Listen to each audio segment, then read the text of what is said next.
next up, we've got our other panel. We're talking about how brands can innovate and grow using NFTs. Come on up, you guys. Please welcome Steven, Sharad, Danny, and Can. Come on up. Give them a warm welcome, please. Thank you. My name is Sharad Agarwal. I'm from Dubai. We are at an NFT conference. Let's make some noise, guys. Yeah. Woo. How many of you have been to Dubai? Raise your hands, please. Amazing. The center of gravity in this space is shifting to Dubai, and I mean it. So if you haven't been there, this is the time to be in Dubai. All the action is happening there. Today I have amazing panelists with me, and we are going to have a conversation about how brands can innovate and use NFTs as a sales channel to grow their business. So a little bit more about myself. I run a digital agency for maybe last 26 years. So I'm basically a Web 1 guy, which makes me one of the oldest in the room. But I transitioned to Web 3 last year. And the good thing is that, it's a level playing field. There are no experts. Everybody is learning as we go along. So feel free to participate, engage with us. And I'm going to let my panelists introduce themselves. Stefan, you want to go first? Yes, thank you, and hello, everybody. My name's Stefan Kovac. I run a Web3 advisory service called Rarer Things. I've been in the space since about 2017, and for the last 2 years, I've been running this agency, and we focus in kind of 3 key areas. One is gaming and gambling. That was my Web2 background. The other is fashion and kind of lifestyle, and then the third space is in sport, and particularly within tennis. So we work with lots of big brands in each of those areas, and we kind of help them develop a holistic strategy, and then we work with others and we find partners to execute against those strategies. Super. Jan, you want to go next? Hello, everybody. Nice to have you here and to having me. I run also an agency based in Germany. We are advising brands and building strategies for entering the Web3 space. This now for more than 4 years. And for example, we are also in touch with legacy brands like Mercedes-Benz. We've created the first Genesis drop and piece to really create a proof of concept, because the first question that was asked about the whole topic was, can we really build on that, and can we really earn money with the whole NFT space? I'm going to talk later on a little bit more during the speech about the NFG project. It's the non-fungible G-class, the first pilot I just spoke about. It's today at 5:45. Would love you to join, and yeah, don't want to go too deep into detail, because I'm going to tell later on a little bit more about what we are doing and so on, and yeah, thank you. Just use the time to Let's go to Danny. You don't look anything like that. I don't? All right, go ahead.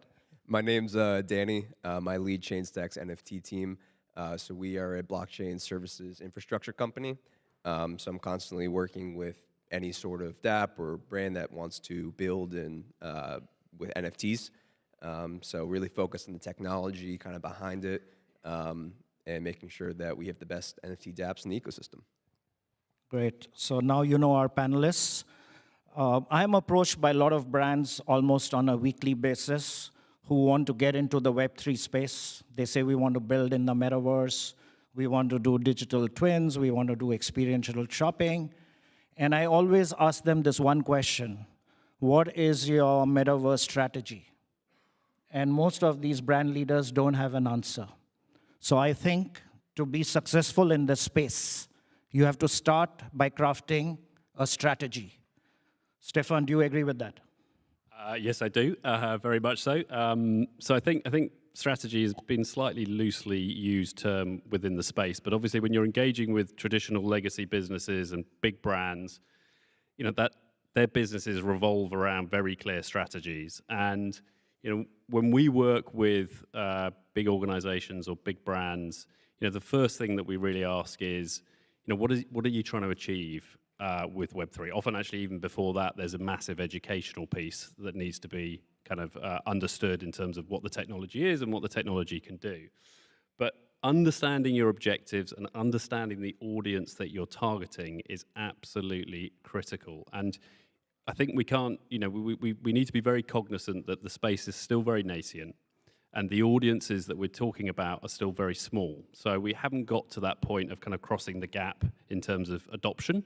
We're moving there, and it's great to see everybody who's working towards that in terms of the user experience, in terms of education, etc. So being really clear on objectives, being really clear on the audience that you're trying to target, and then having a view on use cases that make sense for that industry.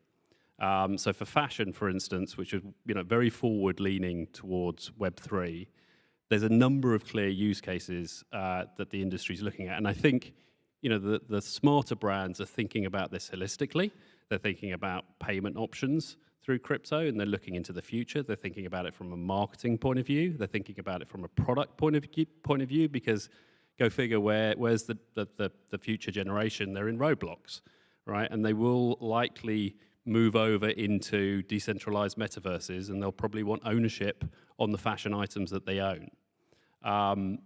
There's marketing play, there's in real life play, augmented reality, etc. So for me, it's always about looking at it holistically, and it's always going back to a very clear set of objectives and a clear target audience that that brand wants to engage with.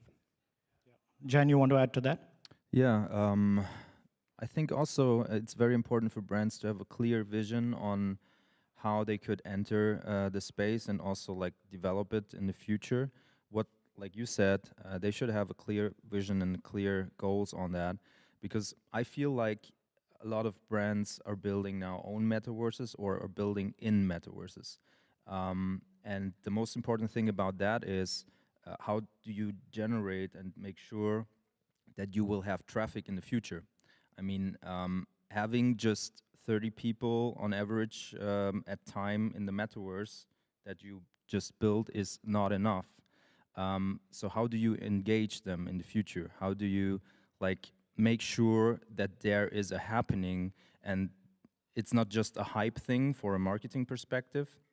It will be a sustainable thing, a sustainable place to join and to interact and to build real business. So I think this is something that you really have to keep in mind and to be aware of. I think a big thing about, I totally agree with what you guys are saying, but I think a big thing about brands and why they want to start growing and using NFTs has to deal with the fact of customer loyalty, right? Like a brand, whether it's a clothing brand, shoe brand, car brand, doesn't matter what it is, ultimately their goal is to, get more customers and then also retain those customers. I think there's a statistic that like over 80% of companies agree that retention of customers is cheaper than new acquisition of customers. So how do you keep the current customers interested in your brand and make sure that they keep coming back and back and back, and you don't have to spend excess money on trying to acquire new customers? Cool. So I want to circle back to Dubai, because Dubai is the first government on the planet that has come up with this unique concept, which says that GDP will not be the measure of an economy anymore. It'll be GMP, gross metaverse product. So here is a country with a big idea, small country with a big idea. And the second thing that they announced at what we call the Dubai Metaverse Assembly, which happened at this Museum of the Future. You must have seen the iconic building. The government has announced that every government department has to shift from the current boring websites that they have to immersive 3D experiences. And they have been given a deadline, 30th of June next year. 24 government departments have to pivot. And if certain head of a government department does not perform, he goes on a long vacation. They mean business.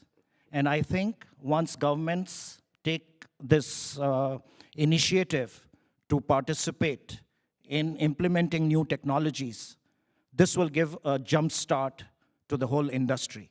So I'm going to come back to Stefan. I mean, we've heard of so many case studies, right? We know the Bored Apes, we know the Tiffany pendant that they created in collaboration with them.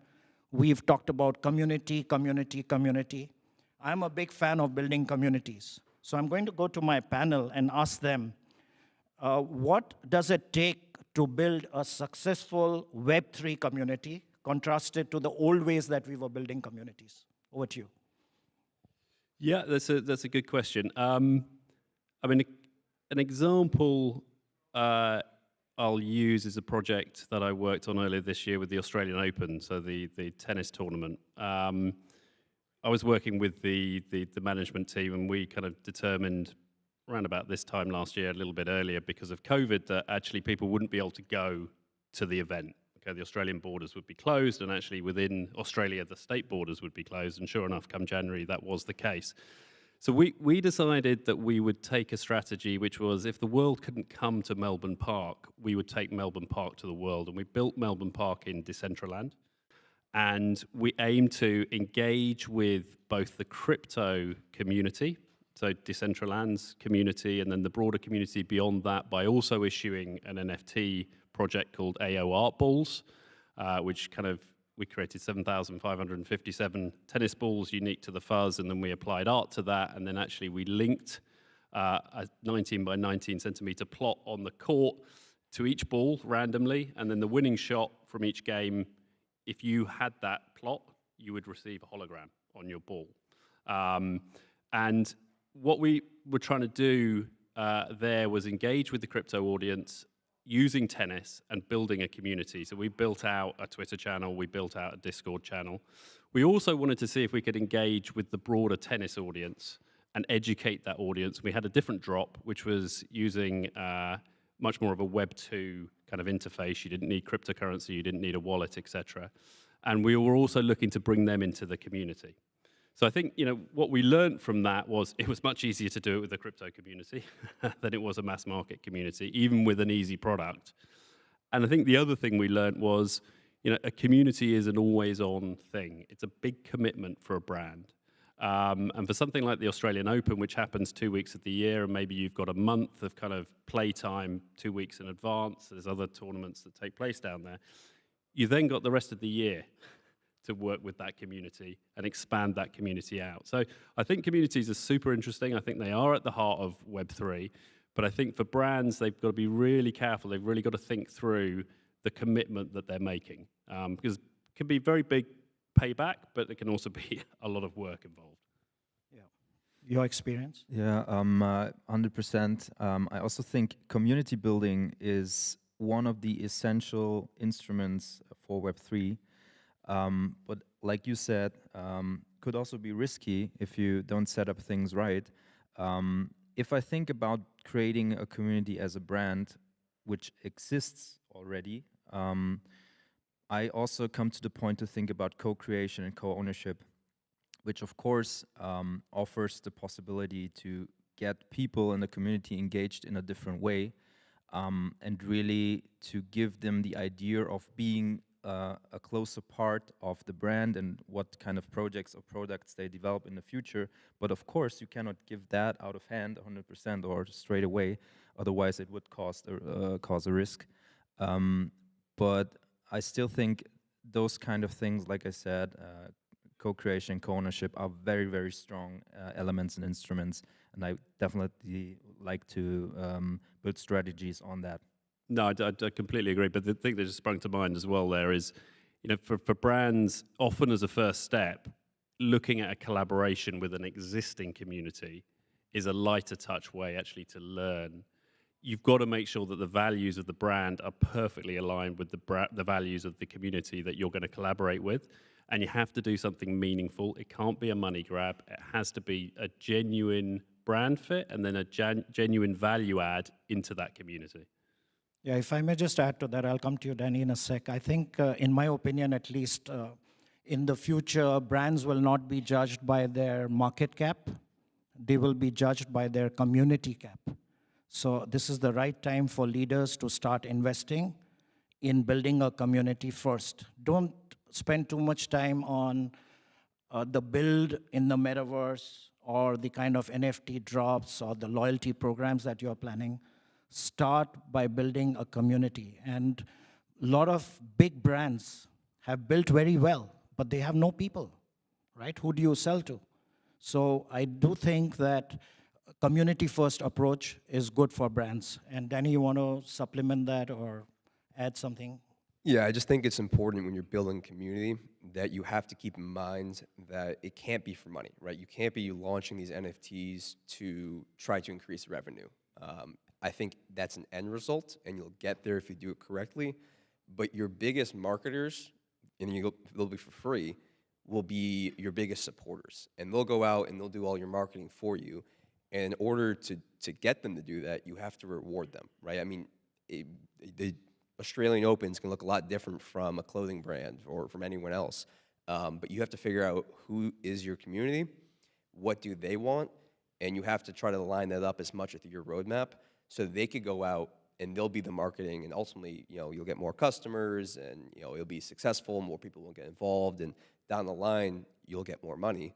But companies cannot be, I'm launching this NFT to add ARR to my numbers this year, essentially. And I think it's also important to try and convert your consumers to what I call fansumers, right? You need to create fans, people who will be your brand ambassadors, who will be talking about you even when you are not in the space. So I think there's a real upside, and we don't have to worry too much about technology. I don't even think using NFT is a good idea as a word to describe what you're doing. Probably you have to come up with something as easy as digital collectibles, right? So there's a lot of, I would say, jargon that's being bandied around in our industry. On Web3 alone, we created a glossary, and there were 250 terms.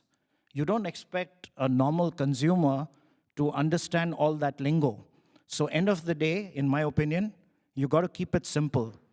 Know your audience, build for them, keep them engaged, and community managers need to be listening a lot more, because I deal with a lot of community managers and they talk all the time. They don't listen. And all the good ideas are coming from the members of the community. I'm going to bounce to Stefan. The clock there says we have 5 minutes. So I want you to, top of your head, which is the brand that stands out for you in terms of being successful in the NFT space? Like they, are successful in engaging with their audience or growing their brand or their sales. Are there any success stories out there? Yes, I think there are. I mean, I think Nike has played a blinder in terms of its acquisition of Artifact. That is not an organic approach. That's obviously an acquisition. And personally, I think they've probably outplayed Adidas in that regard, which is taken more of an organic approach. And from what I can see, Nike are letting Artifact kind of get on with it because they get the space.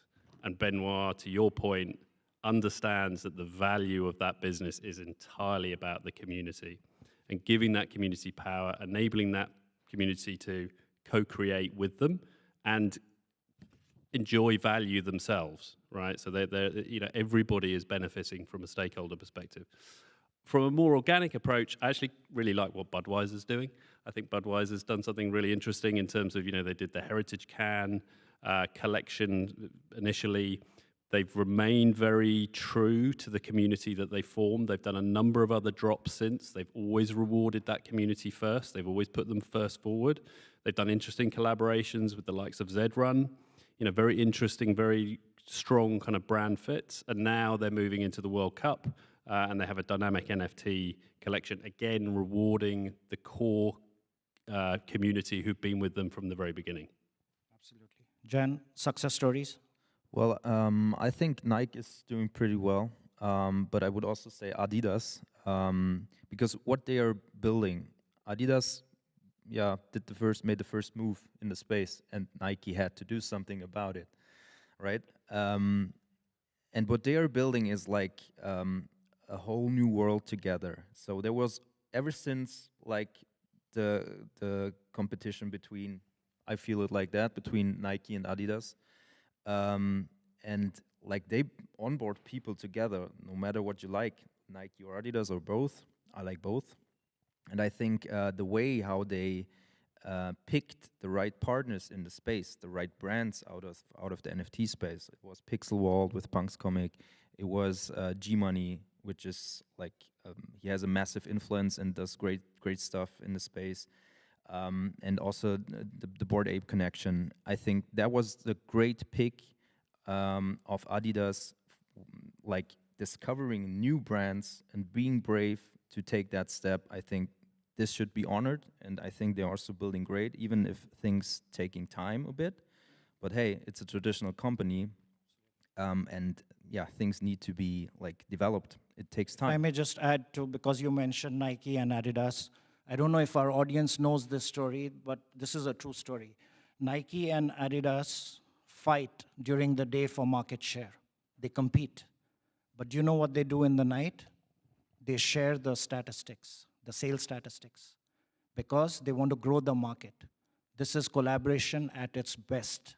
They are baking a bigger pie, and they are going to have a larger share of the cake. So I call it Web 2 by day, which is competition, and Web 3 by night, which is collaboration. Coming to you. So I don't think there's any specific brand that has successfully innovated with NFTs yet. I think it's just too early, right? I mean, there's a lot of hype about Starbucks, Odyssey, a few others. I just think it's more of a 5 to 10 year play, as opposed to 6 months from now, great, the floor price went up, or you got some more users. I think it's too early to tell what's truly been successful. Something that I've liked has been what Paramount has done, specifically with Nickelodeon and then also Care Bears, right? They leveraged a Web3 native platform called Recur to essentially manage everything for them. They just kind of used their IP, but they tapped into pre-existing Web3 communities. They got new people in via that were fans of these shows, like Hey Arnold. And so far, it's been relatively successful in terms of attention, and then also floor price, if you want to judge it by that. But again, I think that this is something that we need to evaluate on a 3 to 5 year plan, and we can't evaluate 6 months from now that it's been successful. All right. Thank you, guys. The countdown clock says 8, 7, 6, 5. We are almost done. Thank you, panelists, for being here. Shout out for all the Thank you. panelists, please. Thank you. Yeah. Thank you. Thank you. Thank you, guys. Thank you so much for being here.